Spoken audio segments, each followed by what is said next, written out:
কেমন আছো সবাই? পরশুদিন ছিল আমার একটা বোনের বিয়ে, অনেকটাই কাছের, তাই জন্য নিমন্ত্রণ করেছিল সবাইকে। তাড়াতাড়ি করে রেডি হয়ে চলে গিয়েছিলাম, সেখানে গিয়ে দেখি বিয়ে আরম্ভ হয়ে গেছে।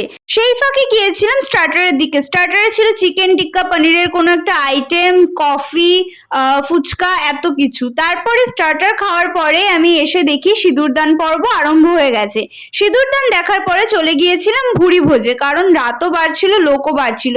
প্রথমে ছিল নান চানা, তারপরে ছিল এগ ডেভিল, যেটার একটাই শুধু খেয়েছিলাম, বাইরে আর কিচ্ছু খাইনি। স্যালাড ছিল, কাসুন্দি ছিল সাথে, আর সবার মেন আকর্ষণ ছিল মটন বিরিয়ানি। বিশ্বাস করো, ওই মটন বিরিয়ানির মটনটা খুবই সুন্দর ছিল, আর সাথে ছিল চিকেন চাপ, যেটা কেউই খায়নি। এবং লাস্টে তো চাটনি, পাঁপড়, মিষ্টি, রসগোল্লা, এত কিছু ছিল যেগুলো আমি কিছুই খাই না। দুটো আইসক্রিম ম্যান্ডেটারি, আর এই নতুন রকমের হজমোলাটা দিয়েছিল। সবার শেষে ক্যাট খেয়ে বাড়ি ফিরে এলাম। দেখা হচ্ছে নেক্সট ভিডিওতে, বাই।